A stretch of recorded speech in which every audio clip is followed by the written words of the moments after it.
Accounting TV, and today is another segment, is another course on its own titled Test and Measurement. It is a course for 200 level students, Test and Measurement.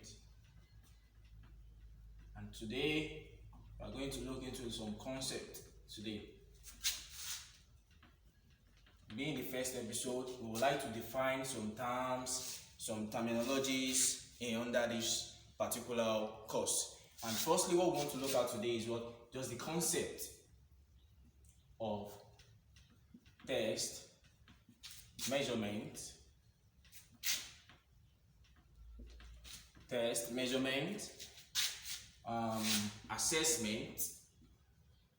assessment, and evaluation.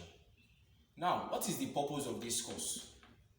The first thing is that it helps, one of its aims is that it facilitates the learning process.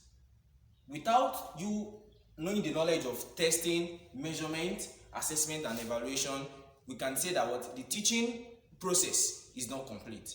Because now, when the teacher comes to the class and passes a particular information to the class, the teacher will not be able to know if learning has taken place, if test, if measurement, if assessment and evaluation is not done. Now let's take this one by one. I hope we get all the scope of the course now. It helps to facilitate the process of learning. It helps to facilitate the process of learning, and without the knowledge of all these things, we can see that the learning process is not complete. Now let's take it one by one. Let's take the first one, test. What is a test? Another terms we can say test. It also means to diagnose. I hope I'm making sense. Test, it means to check. Now what is test? A test is just like a set of questions or a set of problems that is being given to a particular individual to measure the intelligent quotient of that individual. What am I saying in essence? That a test is it is being given to it is being presented to students or to learners to check their intelligence, to check at the kind of attribute they possesses. Now, when a particular teacher comes to the class and pass a particular information, now how will the teacher know that learning has taken place? He will have to test them based on what he or she has taught them before, and that is test. Test means, in coming to the medical line, it means to diagnose, to check, to bring out in terms of quantity or quality the attribute of a particular individual. Now, this test is a particular stimulus that will elicit a response. Now, the process of using this test is called testing. Now, I will tell you the difference between the two. Testing, this testing I just wrote, is a process of using test. But test is an instrument used to elicit a response. You want to know something about someone, so you have to test. You want to know something, you want to know a particular the kind of attribute a person possesses. You want to know the characteristics of the person. You want to know how the person can actually function. You have to test. Now, the process of you doing that thing is testing. So there is a clear difference between testing and test. A test is an instrument, while testing is a process at which a test is being done. Now, we have some types of tests. We have the aptitude test. A lot of tests. Aptitude test. We have speed test. We can test the speed of a particular student. We have placement, and so on. Now, a test might be conducted for a set of students. Let's say this set of students, they are brilliant, but they want to check who among them is actually fast. Now, they will give them questions, maybe mathematics question. Now, they will check at the speed at which they can able to answer those questions. That is the speed test. There are some kind of, a verbal aptitude test. They will ask them questions and tell them and see the way they can actually reason. They will check their reason faculty. I hope you get the whole scope of test and testing. Now, what are the functions of test? There are a lot of functions of test that we know. The first one is for pre-assessing the student activities. Now, for pre-assessing the student activities. Now, for testing to occur, it involves two persons. For testing to occur, it involves two persons. That is the tester and the testee. Now, the tester is the person that is presenting the stimulus to the testee. Let's say I'm the teacher, you are the student. I am the tester, and you are the testee. I hope you get that. That is, you are the testee, and I am the what? I am the tester. For testing to occur, it involves two persons. That is the tester and the testee. The person that is testing and the person that is being tested. And that is that. Now, one of the functions of test, I said it earlier, for pre-assessing student activities. Now, let's say we all went for holidays now, and we all came back from holidays. Now, it is meant for the teacher to carry out a test on the previous knowledge that he has actually passed to us. You get that? Or let me say, maybe last week a teacher comes to the class now and just tear a sheet of paper, and he asks some series of questions at which he has actually taught us last week or the last class. That is what we are pre-assessing. The teacher is pre-assessing the learning activities that we should have done before. Now, another function of test is to diagnose let me say the curriculum, to check if the kind of learning process he is actually using is correct or is good. Now, when you want let me say now a particular teacher is using a textbook is using a textbook for a particular course or subject. Now, for the teacher to know if the textbook or let me say the notebook at which he's using is actually good, or let me say it's actually bringing the results that the sort teacher need, the student has to be tested. Now, when you test the student, you'll be able to know that maybe it is the scope of the learning that it is not, that it is wrong, or probably how the person is using the textbook. So we'll be able to know that this particular textbook is not functioning very well. Now, another function of the test is that it helps students to know who they are. It helps them to know the kind of position they are in their educational status. We can't just jump to, let me say, the real examination without giving us a CA test, a continuous assessment test. So after the test, each student will know that this is where I am. I know I have performed very well. I have actually prepared very well.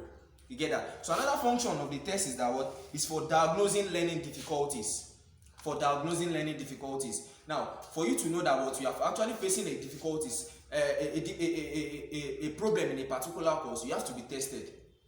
I am who I am because I have actually passed through some stages. So if you are not tested on a particular stage that you cannot promote to another level. So it is helping us to diagnose the learning difficulties that we have. I hope we are done with testing, and there are a lot of functions of test. Another one says for supplying information to parents or guidance. Yes, if you want to let me say, if you want to supply information to our parent or any other person, we have to be tested, and it is all these tests that is going to be supplied to them and to tell them how we are improving in classes. Now let's move to measurement. Now measurement. We are done with test. Now let's move to measurement. Measurement. What is it to measure something? Don't forget, in that definition of test I gave you, I said a test is a set of questions or a set of problems that is given to a particular individual to measure. Now I want to bring that word out, to measure. Now, what is measurement? Measurement is just the assigning of numbers to a particular variable based on some certain rules. It's just the assigning of numbers or assigning of grades. Let me use it like that. Assigning of grades to a particular test that is being done. Now, a test is being conducted now. How do you check if the learners has actually passed or not? It is by what? It is by measuring. It is by measuring. That is, it is the assigning of grades. Okay, this person scored 6/10. Okay, this person scored 7/10. That is what it is, assigning of numbers or assigning of grades to what? To a particular test that is being done based on some set of rules. Now they gave, let me say, a teacher, a series of tests is being conducted, and whereby an English language test is being conducted to half of the class, and mathematics test is being conducted to the half of the class. You cannot actually mark the two together. It has to be in a different way. That is why I said it is based on some set of rules. A mathematics text cannot be measured the same way as an English test. I hope we get that. So, and for measuring to take place, it has to be based on some measuring instrument. And let me quickly chip in this. Thorndike in 1961 said something. He proposed something. He said anything that exists at all exists in quantity, and anything that exists in quantity is capable of being measured. That is to say, to come to the realization of what measurement is. Measurement is just like, let me say, comparing two things together. By bringing two things together to check the one that is okay. Let's move forward. We have some scales of measurement. The first one is the nominal scale. We have the ordinal scales. We have the interval, and we have the ratio scale.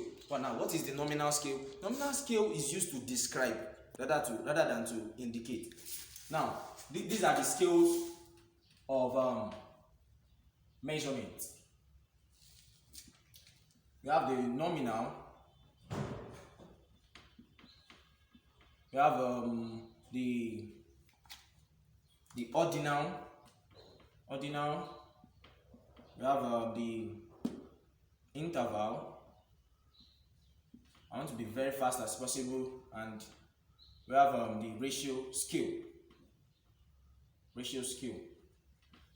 Now, nominal, ordinal, interval, and ratio scale. Now, what is the nominal scale? What are we talking about? If we say nominal, it is used to describe. Now, in a particular class, we have the male and the female. Now, the nominal scale of measurement is used to describe the kind of person that actually partook in the test. Now, the nominal scale will actually tell us that we have 30 males and some set of females. So we can actually represent males as M. We can represent females as F. That is the nominal scale. That is the work of the nominal scale. And we all know that the mathematics operations of subtraction, addition, they are not actually applied to a nominal scale. The fact that 30 males sat for a particular test and 60 males sat for a particular test does not mean that the male student, they actually know less than the female student based on this quantitative analysis. It is not possible. I hope that is gotten. Now, the ordinal scale. What is meaning of ordinal? That is order. In order of their relative importance. Now, when we are talking about let me say, someone that actually took the first, it's talking about positions. Let me put it like that. The first, the second, third, and also in order of their relative importance. Now, you want to actually measure something. You want to actually measure a particular test that is being done. This is how we do it, that after it is being measured, we have to list them out in order of their relative importance. Do we get that? We have to list them out in order of their relative importance. Okay, this person scored 9/10. This person scored 8/10 in order of their relative importance. What is the interval? What is interval scale? What's it talking about? It's talking about how much a particular person, the kind of attribute the person possesses. It's talking about how much attribute a particular person possesses. Now, talking about the ratio scale? Now, let's talk about the ratio scale. The ratio scale, it is used to measure the physical attribute of a particular, of a particular variable. Let's come to the normal circular world now. Now, let's say a particular man is 6 feet tall. Another man is 3 feet tall. How are they measured? They are measured based on on the ratio scale. And now their ratio will be gotten that this particular man that is 6 feet tall is twice as tall as this man. That is, it has a true zero. If a paper is being measured on a measuring balance, and it weighs what, 0, let me say it weighs what, is 0 meter or 0 centimeter, then it can be tagged that it is weightless. It has true what, 0. That is why under the ratio scale, all mathematical operations can be applied. Addition, subtraction, multiplication, division. Every one of them can be can be applied. So note that what nominal scale is used to describe. Ordinal scale is used to show the position. The interval tells how much the attribute a particular person possess, and ratio scale is used to measure the physical attribute. Now let's go to the third one, which is assessment.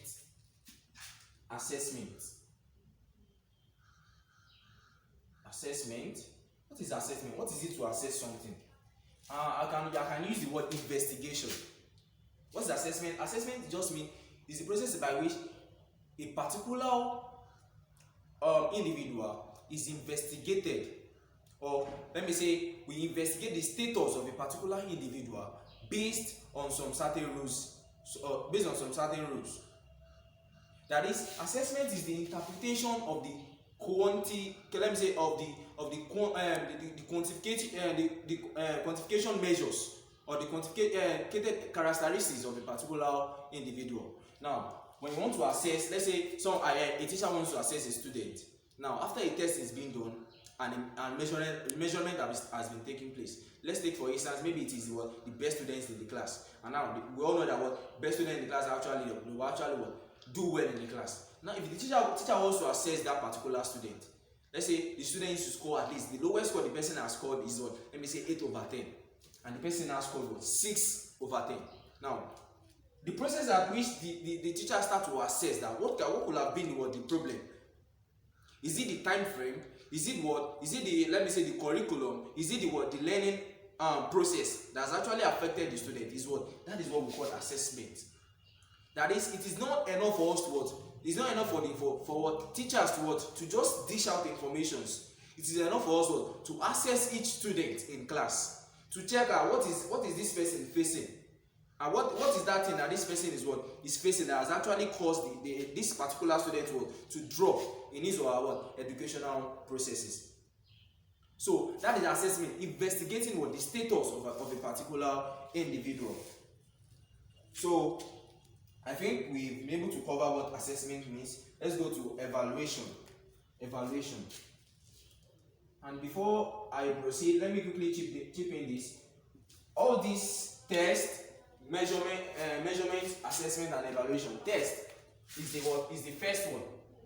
While measurement is the second. Assessment is the third, and this one is the fourth. And the evaluation is the broadest of all. Though the four of them can be used interchangeably, but it is the broadest of all.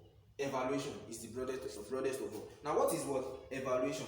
They said evaluation can also be defined as the systematic process of determining the extent at which the instructional objectives have been achieved.